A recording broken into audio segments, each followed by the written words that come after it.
An insurance plan. The time by Sagicor Life is 7 o'clock.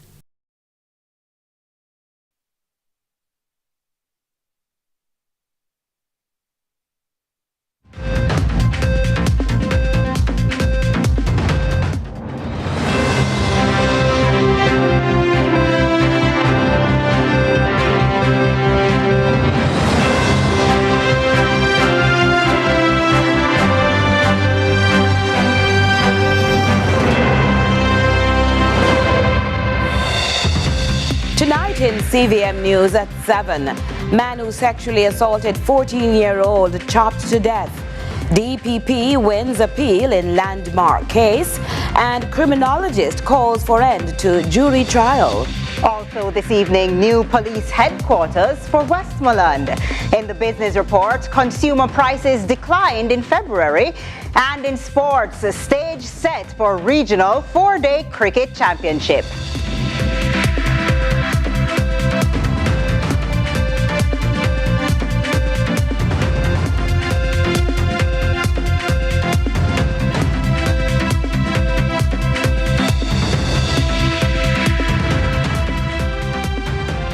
From Kingston, Jamaica, I'm TK Dawkins. And I'm Curlin Brown. It's Friday, March 15, 2024. Thanks so much for joining us. We begin with this development. A man who is said to have abducted and assaulted a 14-year-old girl in St. Anne earlier this week was allegedly chopped to death by residents today. He has been identified as 37-year-old Orlando Coward.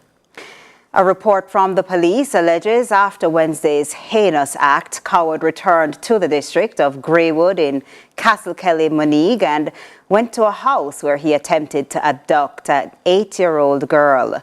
Commanding Officer SSP Dwight Powell provides more detail. On Friday, March 15th, 2024, about 7 a.m., he broke into a dwelling house and attempted to abduct an 8-year-old female child. The mother of this child challenged and wrested her daughter from him. Coward instead abducted her 2-year-old son and took him into bushes. She raised an alarm and residents pursued him and rescued the 2-year-old boy from him. Now, SSP Powell also says the alleged attacker then returned to the community and pointed a firearm at residents. Now, out of fear for their lives, they challenged him. After he returned, armed with a firearm, which he used to hold up residents, who in a bid to repel his attack, inflicted several wounds on him, killing him on the spot. 2 firearms were recovered from him, a shotgun and the other a homemade handgun. The Center Victim Support, as also our partners from CPFSA, have been engaged along with local religious leaders. We are doing some intervention at this time in the community.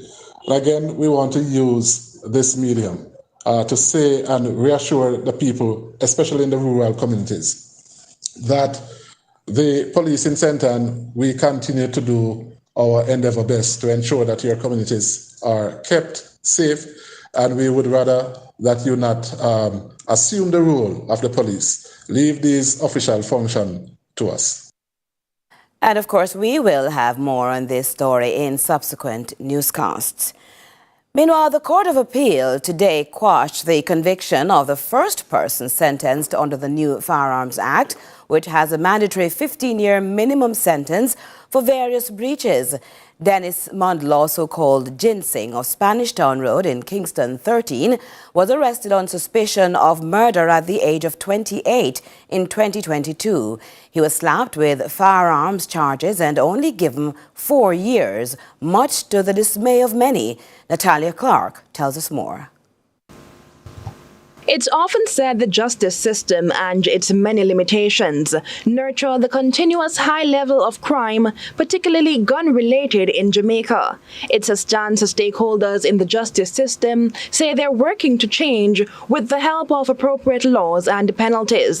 That's why when Dennis Mundell, the first person to be sentenced under the 2022 Firearms Prohibition Act, got a short 4 years and 3-month sentence for possession of an illegal firearm and ammunition, the Office of the Director of Prosecution made it clear that should not stand. Well, under the 2021 Judicature Appellate Jurisdiction Act, the prosecution was granted the opportunity to appeal, among other things, a sentence deemed too lenient or simply inadequate. And that's exactly what DPP Paula Llewellyn did. The DPP argued the minimum sentence for the offense to which Mundell pleaded guilty is 15 years and that the judge erred by imposing a less significant sentence. The defense countered, outlining that Mundell pleaded guilty at the first opportunity, which warrants a 50% discounted penalty. They noted also that he was of sound character, had no prior conviction, and had 4 dependents. Despite this, the Court of Appeal on Friday quashed not only the sentence, but also the conviction. The matter was remitted back to the High Court Division of the Gun Court for appropriate charges to be determined and laid against Mundell. Prior to his arrest, Mundell is said to have been on the run for about 2 years and was wanted in relation to a 2020 murder. He was arrested during an operation at a premises in St. Catherine on December 2, 2022. He is being represented by attorneys Cecil Mitchell and Paul Gentles. Gentles says he's unable to comment on the matter at this time. A similar response came from DPP Paula Llewellyn. Natalia Clark, CVM News. A modern look is dawning for the Westmoreland Police Divisional Headquarters. After a prolonged wait, the Jamaica Constabulary Force, the JCF, and the citizens of Westmoreland are finally starting to see their plea in action, following a groundbreaking ceremony in Landila today. Celine Campbell reports. Once a quiet parish, Westmoreland has now taken on the designation as one of the crime hotspots in Jamaica, accounting for 117 homicides in 2023. This is 24 fewer murders than was committed in 2022. But despite the 17% decline, already the parish has recorded 14 murders since the start of the year, including the first triple murder. Westmoreland's major crime trends has seemingly captured the attention of the government following its $2.7 billion Jamaican dollars investment into a new police divisional headquarters. This investment marks the largest of its kind in a police station. One of the challenges facing law enforcement was that our officers were made to work in absolutely deplorable conditions. You go into various parishes, they had abandoned buildings they occupy. And they look abandoned because you find when teachers start coming from the community and the principal live in the community, they leave the teacher's cottage, police get it. Policing is a profession. And like every other profession, especially technical profession, they require facility that reflects the demands of policing. The pending headquarters is part of the Ministry of National Security's project Rebuild, Overhaul and Construct, Project Rock.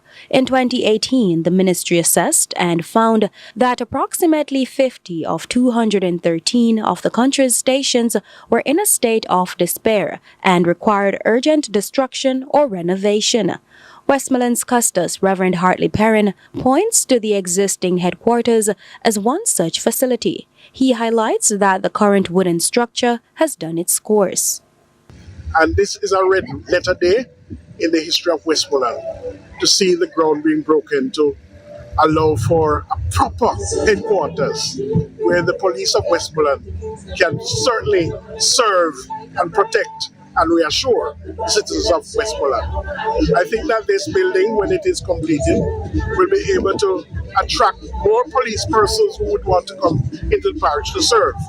Meanwhile, outgoing Commissioner of Police, Major General Anthony Anderson, is encouraging the people of Westmoreland to brace for better service, while encouraging the police to anticipate a more conducive working environment. This facility is going to serve Westmoreland in a new and special way.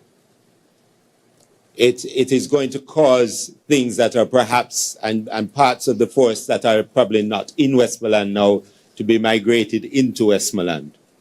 Because a facility like this is way beyond a divisional headquarters. It needs to be more. Project Rock was established to create more modern, efficient, and functional police stations, which will better enable the members of the force to serve the public. Celine Campbell for CVM News.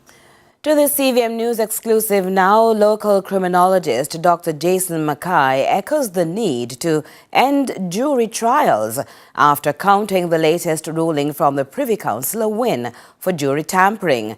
Yesterday, the Privy Council quashed convictions for entertainer Vybz Kartel and 3 co-accused for the August 2011 murder of Clive Williams. Nika Lewis has our follow-up. Local criminologist Dr. Jason Mackay, in analyzing the verdict of the much-watched Vybz Kartel murder appeal, says the key issue appears to be the tainted jury. He says with the conviction quashed largely due to that attempt at bribing the jury, it's a win for jury tampering. A victory for jury tampering, I think. We wouldn't be here having this conversation if the jury was not tampered with. And remember, this isn't an allegation. Somebody was convicted for trying to bribe the jury to get an acquittal. So you don't know who the person is that stimulated that behavior, but nevertheless, it's someone who was trying to achieve an acquittal. This now has resulted in the long term of probably having to do over the entire trial. So it is a victory for jury tampering. It's on this basis the expert repeats his age-old call to put an end to the jury system, especially in such matters. The jury system needs to go. It's impractical, it's outdated, it's backward, and it's for an environment where you actually have control of your society and you have control of the safety and security of society that we don't have. So we can't afford that type of system. He went further, examining what really unfolded in the case of the jury in the Clive Lizard Williams trial, while noting history could repeat itself if the Court of Appeal decides along the route of a retrial using a jury of the men's peers. In this particular case, because they had lost one juror already because of complications regarding association with one of the jury's children, being in custody with the accused, and the second one now was a corruption attempt. So because of the law, you had to keep one back. The same one who actually had tried to corrupt the process has still had to remain on the jury. So it's not tidy. So if you didn't have that and you just had a judge alone, and Jamaican judges are basically incorruptible, and all studies have shown that it's one of the highest standards of any public sector employee we have. And internationally, we rank as perhaps the most tamper-proof judge system in the world, for want of another terminology. Let them sit as the jury, let them be the jury and judge. Optimistic, he deems the fans around the world who anticipate the court will grant an acquittal, despite assuring even so not every one of the accused will walk. Questions about the possibility of bail or whether this was truly a win for the defense or the prosecution. You must see our full exclusive interview with Dr. Jason Mackay on Wednesday at 8 p.m. Nika Lewis, CVM News. And do stay with us for more on CVM News at 7 right after this.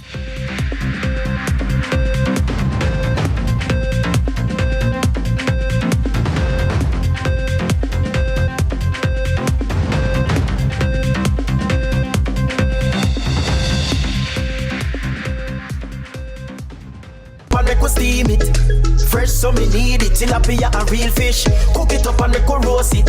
Farm fresh so me need it. Tilapia a real fish, grow smart at the best part. Food for thought so me have to eat smart. Easy catch, fully net. A tilapia so you don't know what's next. Cook it up and make we fry it. Fresh so me need it. Tilapia a real fish. Bring home the best in freshwater fish. High content of vitamin B3, protein and potassium. Tilapia, simple, healthy, delicious. What's your story? What's your sign? Dreamers, don't care what other people say. We're doing this in our own way. We come alive. We come alive. We come alive. We're doing this in our own way.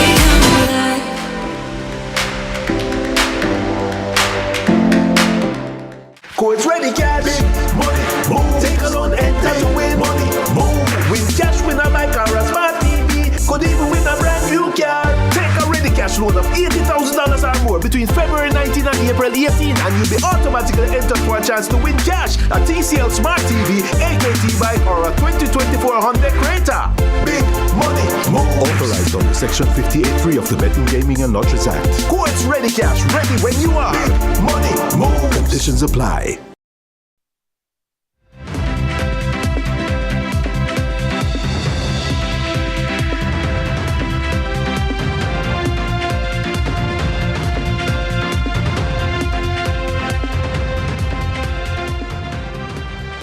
Welcome back. Thanks for staying with us. There is a major breakthrough for water supply in Kingston, St. Andrews, Spanish Town and Portmore. The Prime Minister on Thursday broke ground on the multi-billion-dollar Rio Cobre water treatment plant set to alleviate long-standing restrictions. The Prime Minister also hit out against the opposition's critique of the government's record on infrastructure. Ramon Gordon has that story. Jamaicans in Kingston, St. Andrew, Spanish Town and Portmore may soon see long-standing water restrictions reduced following the construction of the long-planned $12 billion Rio Cobre water treatment plant set for Content St. Catherine. The Prime Minister broke ground on the project Thursday, which is expected to bring at least 15 million gallons of water to over 600,000 residents. It has taken us many years to reach to this point, and I must confess that I had hoped this would have happened sooner. But I'm thankful we are finally here today to break ground. Construction of the facility will take at least 2 years and will be managed through a 2022 public-private partnership agreement between the National Water Commission (NWC) and Rio Cobre Water Limited. Rio Cobre Water Limited will own and operate the plant for 23 years under the new deal. After that, the contract will either be extended for 5 years, after which it will fall under government control. The partnership agreement came under fire back in 2022, with the Prime Minister saying some persons sought to vilify the private sector. However, Prime Minister Holness maintains that PPPs are essential to local development. The government has been very strategic and successful in partnering with the private sector. We have successfully used PPPs to develop our airport and seaports and our roads and in other areas. Rio Cobre Limited's Vinci Construction agrees. Its country manager Timothy Delbar says he hopes the Rio Cobre Public-Private Partnership Agreement will be adopted for future infrastructure work. I don't believe that public utilities and infrastructure are the sole responsibility of the government. Private sector can and should play a role. Also present at the groundbreaking was opposition spokesperson on local government Natalie Nitagavi. The Member of Parliament for St. Catherine East Central has criticized the government's handling of key infrastructure concerns in recent months. The Prime Minister fired back. These things have been happening for so long. Why didn't they fix it when they had the authority to do it 20 years ago? If you are honest to yourselves and look at what the government has done, we are the only government, the only one that has made the investments in improving infrastructure and in dealing with the issues that affect people. The Rio Cobre facility is part of broader government plans to build a capacity for fallout from climate change. Ramon Gordon for CVM News. A new problem is emerging for farmers in Heartland, St. Catherine, and it has nothing to do with land. The issue, former sugar workers from different companies are collectively struggling to access their pensions. Some questioning the discrepancy in the sums they've received, with the figures simply not adding up to expectations, that is. Our reporter Celine Campbell journeyed to the community for this report. A bitter reality now confronts former sugar factory workers as they approach retirement. What was once a promise of security of old age through the collection of a pension has turned into a perplexing saga of vanished funds. The retirees, now turned farmers, are questioning if they've become the victims of a silent robbery. NIS, Housing Trust, NHT, government ban, income tax, all of them there. How much? 5 of them or 4 of them drought, you know. May I ask them, say, where some of them for? When everything come to push now, we can't get nothing again. So why all of the money that we are through all the while with them a draw from we? What happened to them? Is that going to somebody's pocket then? I don't know what to say.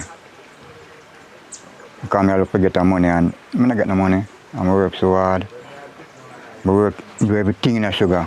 The last week, I do a night work, I was pivot for 3 years, night and day.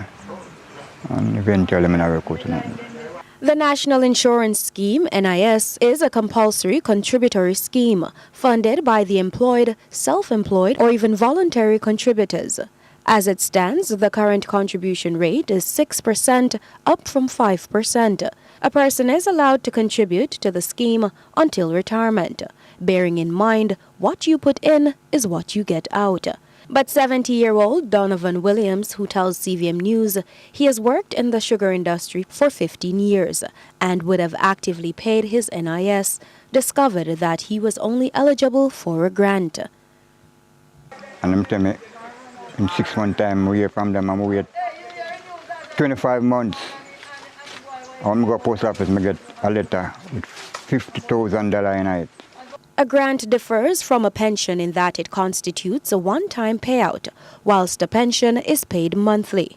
Williams says he did not challenge the grant as he regrettably disposed of all his previous pay slips. But trade unionist Helene Davis-White believes there's a common misconception hanging over the head of NIS contributors. NIS contribution is not only to provide an old age benefit, it provides other benefits. According to the National Insurance Act, some of these benefits include employment injury benefits, spouse allowance, invalidity pension, and widow or widower's benefits. If I started to contribute to the National Insurance Scheme 30 years ago, what I would have been contributing then in terms of what it is now is a minuscule amount. Over time, by virtue of inflation and so on, the amounts have changed. When CVM News contacted the Ministry of Labour and Social Security on the matter, they requested further information pertaining to the distressed farmers. With the intention of launching an investigation. Celine Campbell for CVM News. And CVM News at 7 will continue with our business segment right after this.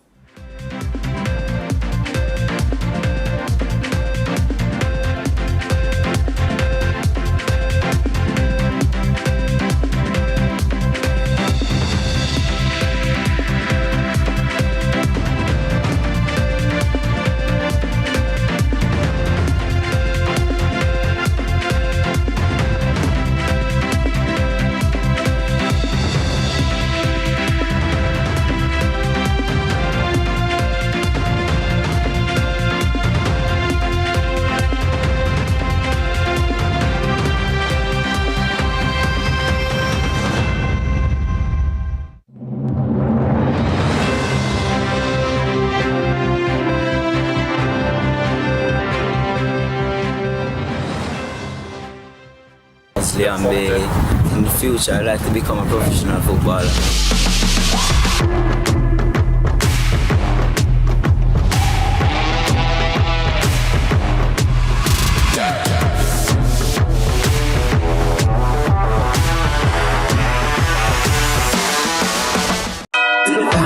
Mothers know what's best. What's best? Fried chicken, nobody can test. Full of flavor, full of finesse. Mother's chicken, me love to the fullest. Full belly and full me a joy to the fullest. Mother's chicken, me enjoy to the fullest.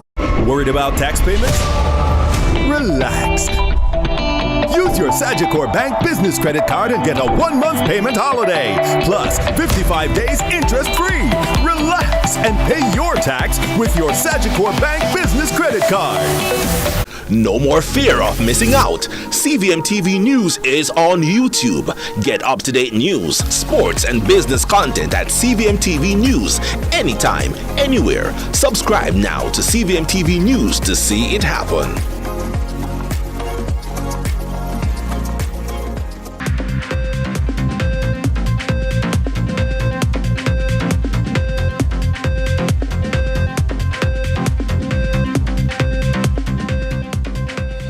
Welcome back. It's now time for the Business Report with Andrew Laidley.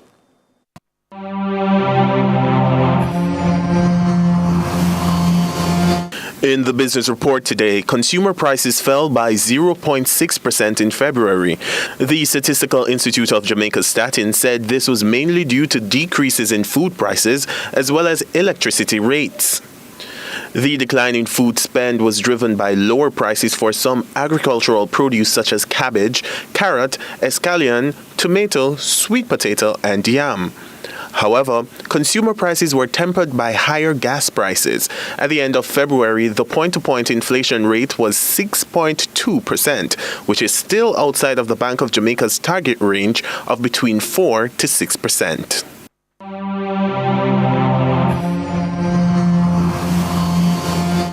And manufacturers are being told to find an export strategy by any means necessary. The call comes from the Minister of Industry, Investment and Commerce, Senator Aubin Hill. Had 61 years of negative trade balance. That cannot work. We cannot get rich that way. So we have a forum like this, Jamaica Business Reform Forum 2024, to make sure you get the point that unless we export a lot more, and I don't care what you're doing, find an export strategy. He also made a call for Jamaicans to consider how they can improve productivity in an effort to increase output. Please make sure you talk and say, how do I increase my productivity? My personal one. How do I read more of those reports that Kelly Dawn and Shelley Leon and Shulette sent to me and Dr. Blake? How do I read more? How do I become efficient? How do I spend my time better to get more out and increase the product? Because you have to increase our productivity to get rich.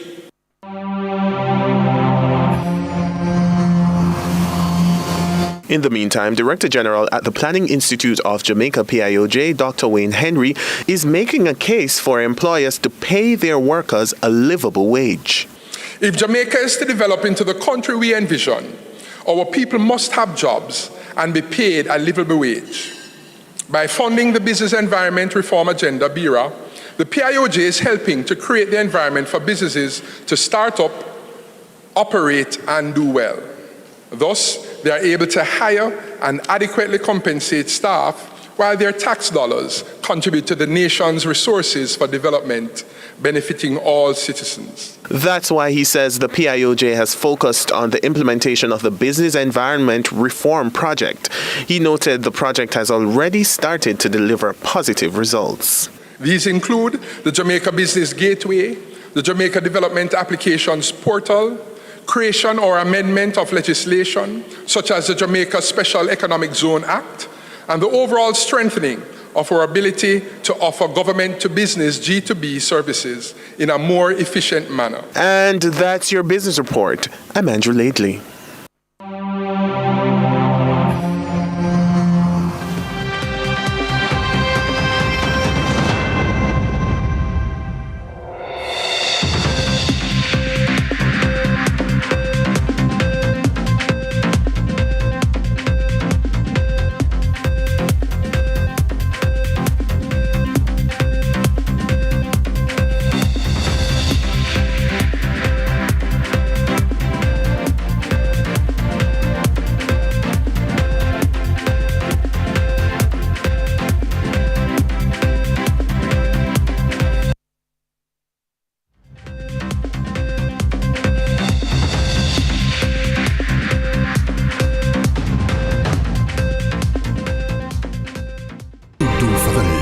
Pizza. Pull out a grill and barbecue your own chicken for the perfect smoky, saucy, sweet barbecue flavor. Nah, you just call and collect. Or get delivery from Pizza Hut for the perfect barbecue chicken goodness. Pizza Hut, yeah, we know pizza. Pizza Hut, barbecue chicken pizza. Pizza Hut, full of sauce, well smoky, the best barbecue we know chicken pizza. It's literally in our name. Did you know that many of my schoolmates have an unhealthy diet, especially at school, and now 23% of them are overweight and or obese? And so one less sugary drink at my school may mean one friend less, or 2 or 3, at risk of cavities or diabetes. And if we're served less foods high in saturated fats, sugar and sodium, it may reduce our risk from obesity